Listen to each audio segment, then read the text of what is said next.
That's it, man. Game over, man. It's game over. Oh, no tears, please. It's a waste of good suffering. Fairly alarmed here.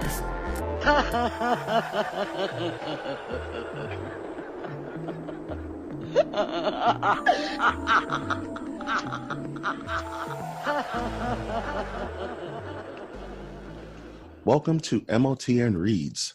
This is Masters of the Nerdiverse Reads, where we take a look at some of the hottest graphics novels, comic books, and other forms of literary nerd media, and we give you our 2 cents. We go over the book itself and we discuss what we like and don't like about the content.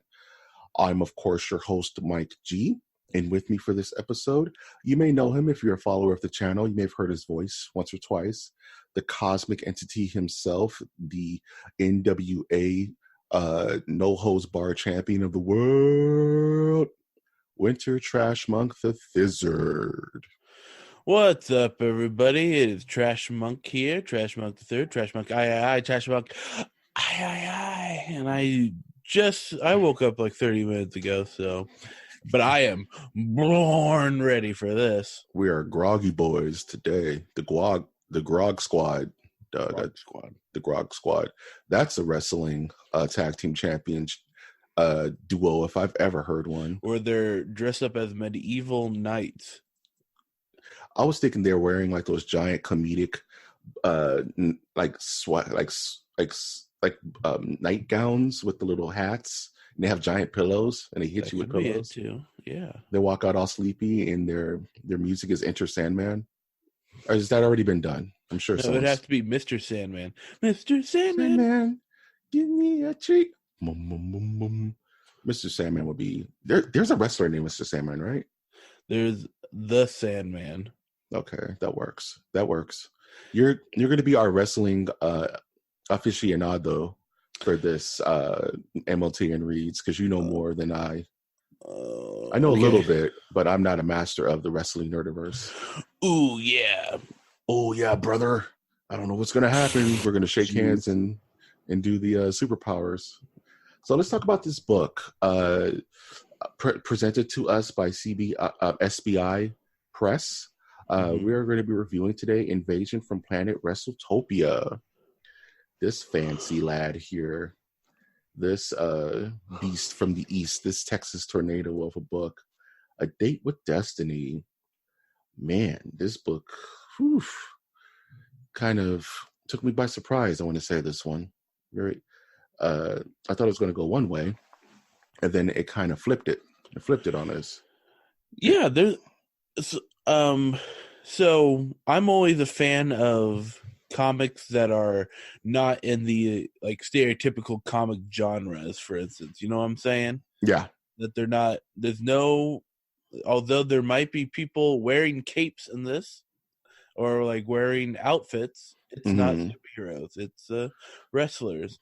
And then flipping that around, like toying with the idea of like, what if there's wrestlers that are real? You know?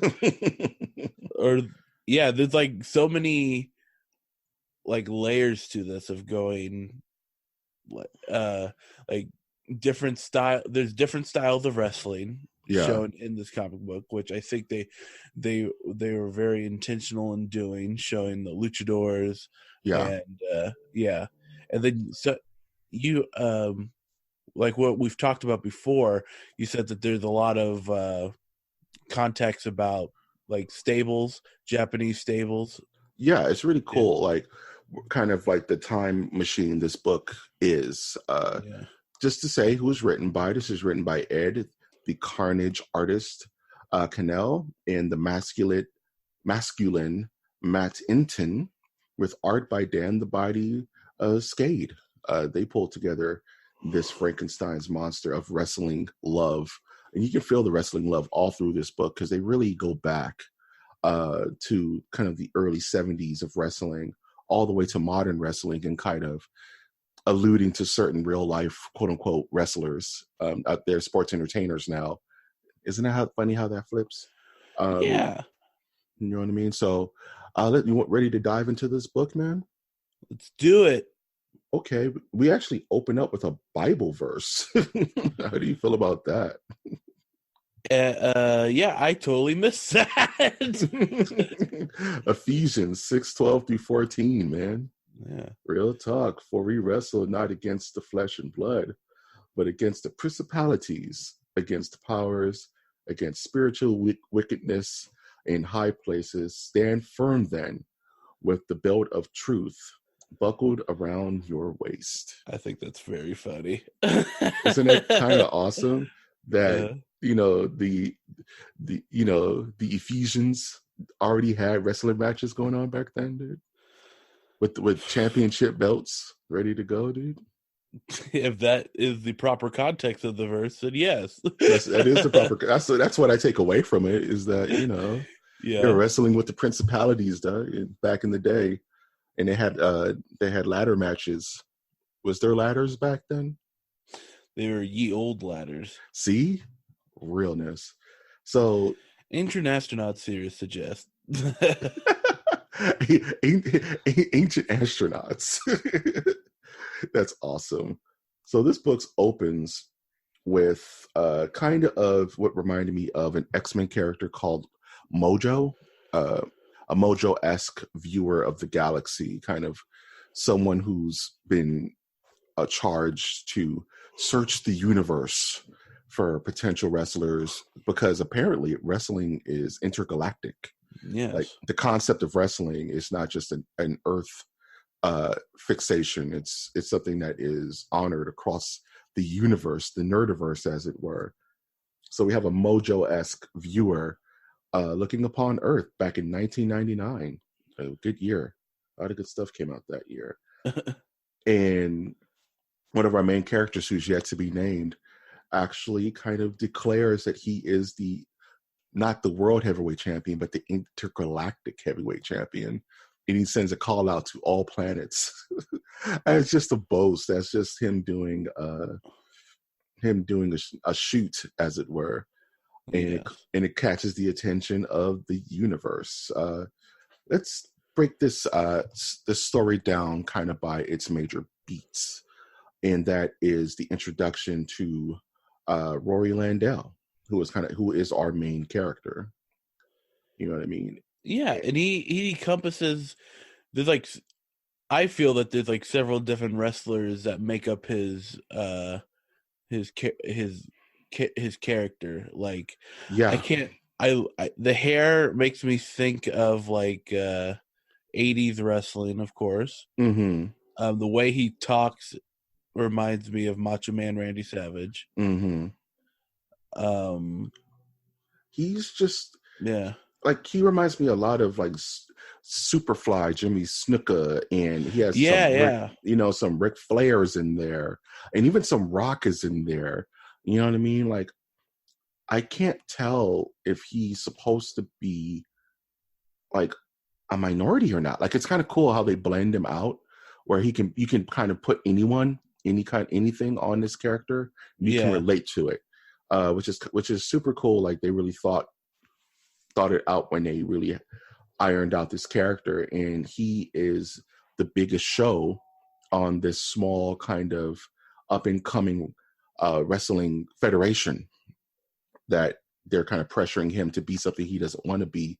He wants to kind of take his acting and grow it elsewhere, which is kind of what leads to all the trouble that comes down once the intergalactic wrestlers start getting in their way.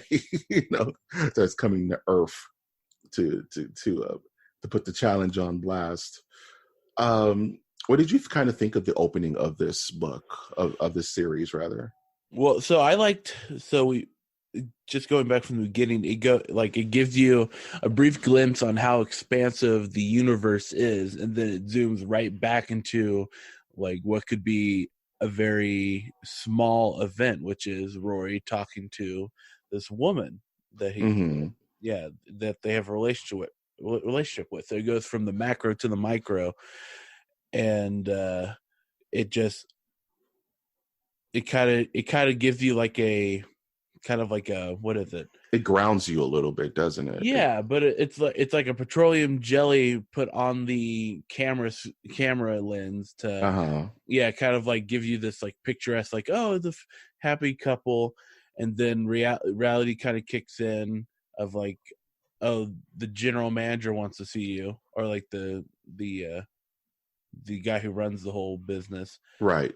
And like now you're seeing the background of the professional wrestling, which, by the way, they could have not done, but I think it's a bold choice to like also show like this is what happens in the background of professional wrestling.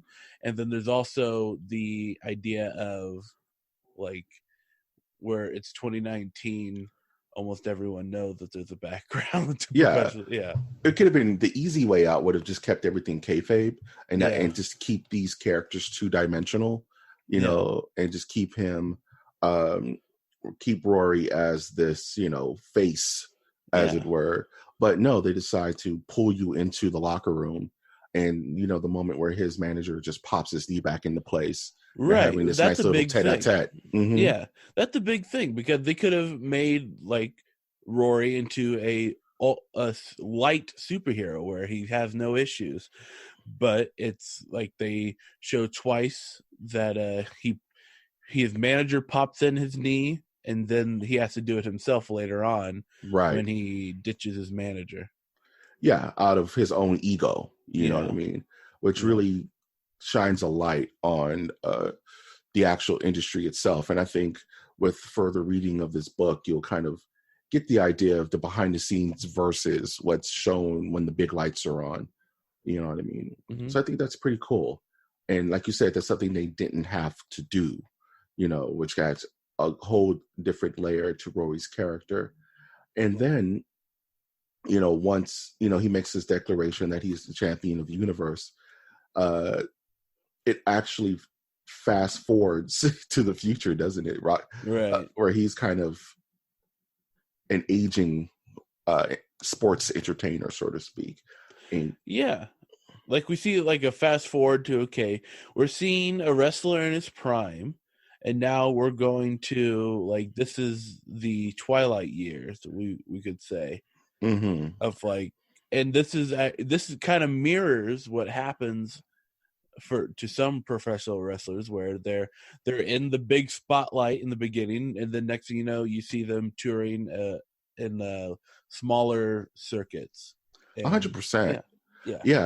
In being a wrestling fan, growing up with, you know, WCW, WWF, you've seen it. You've seen wrestlers kind of go through their entire career, and some stay on top, and then you have the other ones that are kind of relegated to still working at like 40, 50, 60 years old, you know what I mean? And them still having that bravado that they're on top. But, you know, wrestling, like most sports, is a young man's game.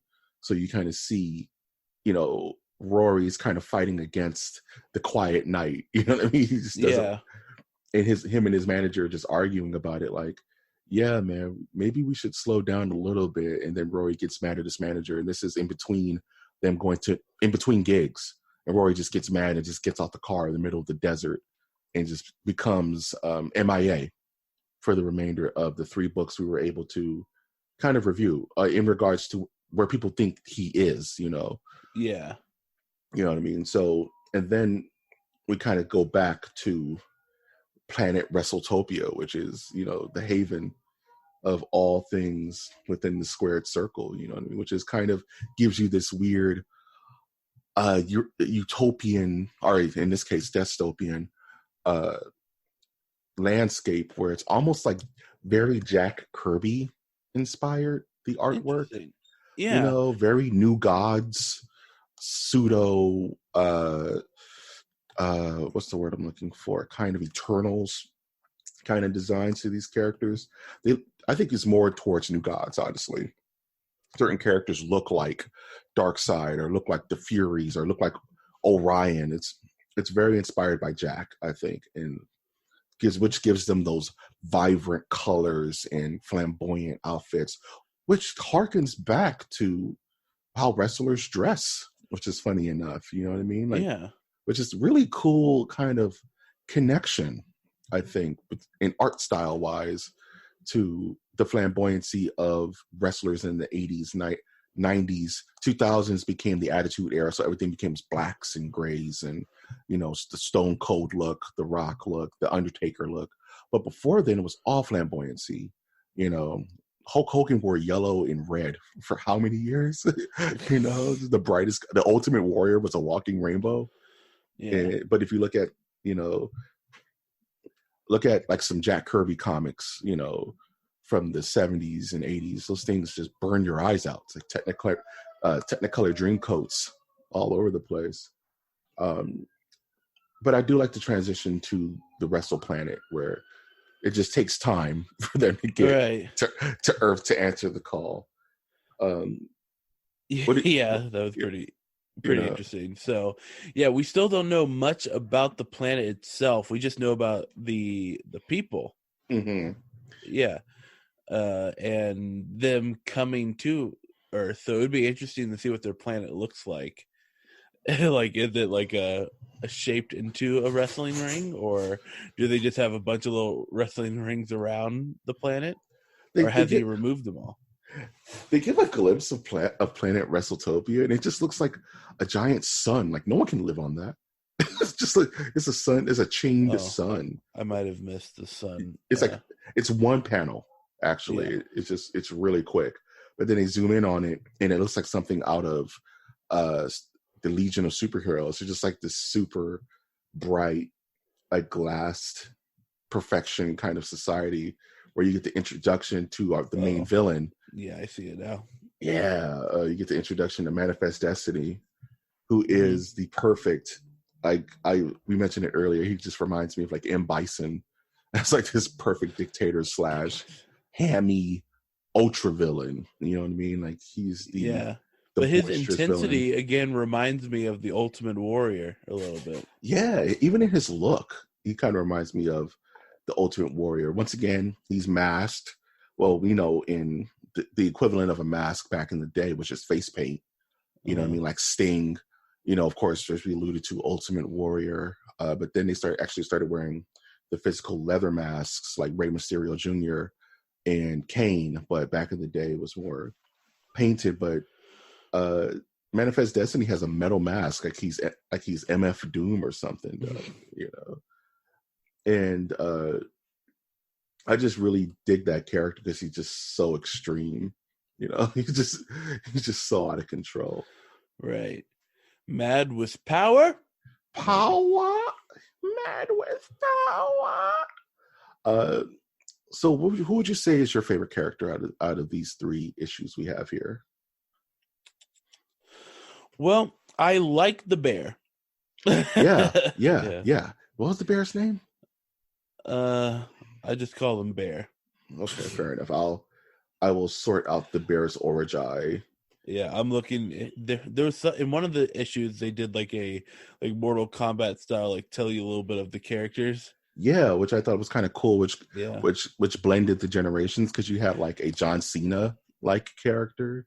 You know what I mean? Which, by the way, we can't there's added stuff to the back to like fake promotions and stuff like that, which I thought was interesting to include. Fourth wall breaking, you know what I mean? Which is really cool. Like metafiction.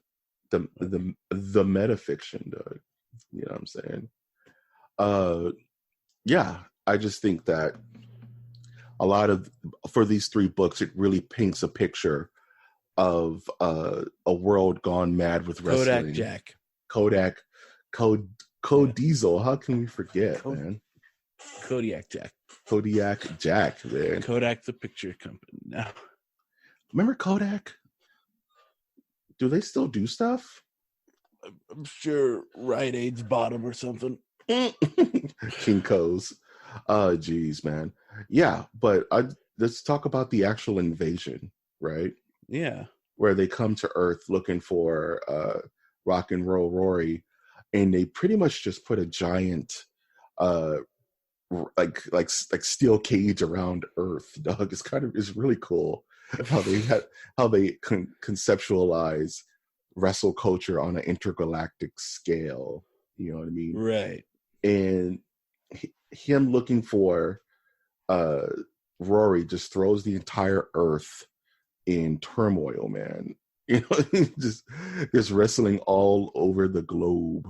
You know, just they pan to different cities and you just see infinite wrestling going on. They open with the news anchor on Good Morning Sunshine is what they call it, and Manifest Destiny just hits him with a steel chair. It's so dumb. And he drops a wicked promo in Times Square, dude. It's dumb. My favorite scene probably in the books we read is the scene of wrestlers like doing belly to back suplexes on the White House lawn, and you just see like Secret Service agents scream, "Protect the president." That's so awesome. And bullets can't stop them because bullets aren't part of kayfabe. I mean, my favorite part was again the beginning scenes with Kodiak Black and Cousin Orville because I can imagine there's been several pro wrestlers who have been in that scenario where it might not have been a real bear, but it's like a loose cannon type person. Like just play around with him. He's a little stiff. He's a little stiff, you know. They try to suplex him, and the guy goes, "You're trying to fight me? Ah! You're trying to fight me?" And then it just gets real, and then they have to turn the cameras off. You know, because bears are like honey badgers. You just don't know what to do with them. What to do with them? They're not made for any form of society. And I like Lil Nacho as well. Lil Nacho is super cool. Yeah, he kind of reminds me of like Nightcrawler. He's like this real elusive luchador who then goes into his backstory, and that's where it goes into the lucha wrestling in Mexico, and he has his it's like idol who is like the saint of wrestling. It's super cool, you know. And it just in these 3 issues they tackle a lot of like wrestling history and like you said, backstage representation that just, if you're a wrestling fan on any level, it just hooks you real easily. You know what I mean? Yeah. I think that's super neat, like how they come across that. And then, as you were mentioning in the beginning of the episode, there's also other factions that are not part of Manifest Destiny who kind of, in the 3rd issue, introduce themselves and say, no, we're looking for Rory too, because if we beat him, then we'll be the master, and we could actually take over to be the intergalactic champions. So it just all starts to spiral out of control, you know. And they go to the promoter, who's then trying to cut a deal, and all the aliens are super up on like contract negotiation. Right? Yeah, super cool. Yeah, that's why. I mean, this is definitely a comic book. A comic, like there's kind of like what's the word? It's like a parody of sorts, I think. Oh yeah. And then there's sections where it's like dry humor, maybe. I don't know, but this is definitely comedy action. Boom, that's what I'm looking for. Yeah, it's definitely a love letter. Action comedy. Yeah, action comedy. It's definitely a love letter, and it doesn't take itself seriously at all. Which a book like this, if you wrote it dry, would be the worst. You know what I mean? It would just with wrestling, there's a level of theatrics to it, and in the way these panels are drawn, the way that it's shot, it's very theatrical. It's very tongue in cheek, which it needs to be to kind of help sell this fantastical story across generations. And I think, you know, and what did I want to actually talk about was the promoter kind of negotiating with these intergalactic wrestling gods. Always reminds me of that story beat where there's always the human that wants to negotiate with the monster. Yeah. You know, kind of like Benny in The Mummy. Like he becomes the human kind of I'd rather, you know, serve at the foot of I'd rather serve in, you know, at the foot of the devil than having to fry in hell or something like that. You know what I mean? Like, there's always that guy who's like, I can negotiate with these things, and it never turns out well for that guy. Like, I foresee horrible things for that promoter. You know what I mean? Because it just never works out. And I just want to definitely just talk about the art for a second, because it's very... Yeah, you have a background with the art more than I do. With the arts. Yeah, with the aughts. With the odds. Pinkies out, guys. Hashtag Yeah. pinkies out. This does look a lot different from other comic books I've read. Yeah. Like there's a lot more use of color. And I mean, a lot of the comic books I read are dark. Mm-hmm. But it's also like there's a nostalgia look to this. It's very smart about its complementary colors, kind of like what colors pop behind other colors, where you would use like a, you know, the coloring style is very sharp. It's very almost like anime in a way, where it's just it's two-dimensional color, where it's like, okay, you have your sharp yellow, but then you have your down shadow, which actually helps those bright yellows pop even more. And the art, the line art is getting better from issue to issue. I can see that growth there. And it's just very well done. Even the way they kind of do their lettering, it's just very smart, and it helps accentuate certain words. And it's just really well done. I wanted to definitely give it up to the artist in that sense. And like, you know, it looks good. It looks good for what it needs to do in this fantastical Wrestle God universe that they're painting here. Would you recommend this book?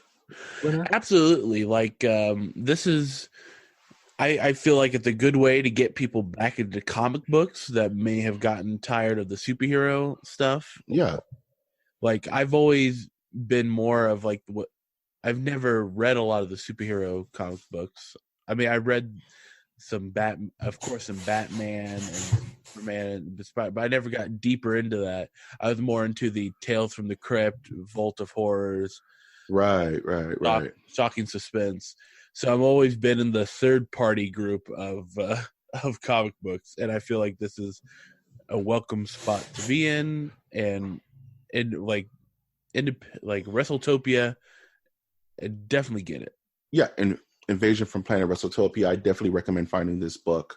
If not just if you're a wrestling fan, because this is the type of book that can get you into wrestling, make you want to go back and watch the old matches and watch the old feuds and view the birth of stables and all that good stuff. And like Winter mentioned, what the kind of the mission statement behind MOTN Reads is to bring awareness to graphic novels, to storylines, to books that may not necessarily be on the top of people's minds, you know, the non-cape books, as you were mentioning. I want to do horror graphic novels. I want to do cape stuff that people haven't read before. You know what I mean? Like something that we're going to be doing coming up, which has inspired so many books. But I also want to do books like what's the word I'm looking for? Why I Hate Saturn is one of my favorite graphic novels of all time. Totally away from Saturn. Because it's mean. It's one of my favorite graphic novels of all time, and it's like a Seinfeld episode. You know, that book. Yeah.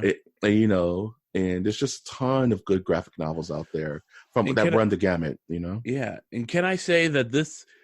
I mean, I feel if we can expand like what this comic book is supposed, like if we can play with it a little bit, I think this could be a great like telling of WWE and how it interacts with all the other wrestling promotions in the world. Okay? Well, that's a story all into itself. Those guys don't like to play nice. Well, the WWE is the manifest destiny. 100%. 100%. While everyone else is like Rory makes his own belt. Yeah. And it kind of like talks about the idea like how can there be like 50 different world champions? Yeah. Like sort of thing. And then there's like WWE's trying to come in and go like, no, this is our champion's galactic champion. And then you might even have NWA, wherever it is right now, Billy Corgan. Yeah. Going like, no, I'm the world champion. It's really cool. Like I love that you made that analogy. It's like AEW. Like being on Earth saying, well, AEW is cool, so let's not talk. Well, that's why they're Rory. AEW is the Rory in this situation, and they're like, no, we're making our own belt. Rerule, we're the best. And then WWE from their intergalactic planet swoops down and says, no, I will challenge you. But then you also have New Japan Wrestling coming out the side saying, no, we're the champions. And then you have Backyard Wrestling coming out of nowhere. So it's like, who is the true? We don't believe in champions. We believe in renegades. So it's a good analogy to kind of what current wrestling atmosphere is. And it's just everyone's trying to be, as Ric Flair would quote, to be the man, you have to beat the man, and you have to beat Manifest Destiny, because he is the current intergalactically known champion. Right. And if you want to beat WWE, if you want to be better than them, you have to beat them. And how do you do that? You make your own belt and start some fire over in the corner and let them come to you, and then you squash them with weapon. Oh man, from 0 stars to 5 stars, what would you rate this book, Winner? 5 stars. Yeah. And I do that rarely, folks. Yeah. So this is a comic book series that I like. Once they release more, I'm going to be buying. Yeah, man. I'm going to keep my eye out for this. I got to say it is a 5 star. I'll give it a 5 star. The only, and I hope they do this with other books, is that I hope they do more non-humanoid wrestlers. I think that would be interesting to see, like, more alien looking things rather than, just humans with different, kind of proportions and skin tones. Like, I want to see like a praying mantis champion, or kind of like a fake predator looking champion, or, Mars when you people bring looking Kodiak back. Kodiak Jack, he's the wild card, man. Every good team needs a wild card. Oh man, this was a fun little ride, wasn't it? Yeah, I enjoyed it. Thank you for reaching out to us to review this copy. 100%. Yeah. I want to thank. Absolutely. I'm going to be following these guys and whatever projects they're working on in the future. Definitely want to thank the SBI press team for reaching out to us to bring this book onto our radar, giving us the opportunity to review this book for the Nerdiverse. So I'm just hearkening right back with Winter. Thank you so much, and we're open to more of your creations, and we'll definitely review them here at MOTN Reads. Do you have any last thoughts, Winter, before we close this bad boy out? Yeah, definitely pick this copy up, pick this comic book up, read it. You will not be disappointed. It is fun. It is not what you're expecting, and it is altogether a good time. It's something to distract you from the daily horrors of life. And we all need those distractions from the day horrors. One day you're going to walk outside and you're just going to be put into like a figure four leg lock. What did you say? The day what? The day horrors. Oh, there you go. You thought I said something else? Yeah, I'm like, I don't know what you're doing with your time, but hey, man, you got to get through the day and face those horrors. Yeah, I don't even want to know what. Yeah, fun stuff. Nerdiverse gang. Definitely. Or the young people say gang. Find this book, read this book, support your local comic book stores. Please support your local comic book stores. They're doing the Intergalactic Lord's work by keeping these physical copies of books active. That's another reason I wanted to do this segment, this side project, is to just bring awareness to your local comic book stores. Show them love, visit them, have conversations, learn more about comics, read more comics, take your kids to go pick out comics, because it is a genre that is not going away anytime soon, but it helps them open their minds and I would say definitely spark more creativity. So I would definitely will be signing off here at MOTN Reads. I've, of course, been your host, Mike G. And I've been your host, Trash Monk III. And we will always ask you to support your local comic book store. Support them now. Support them now. Now.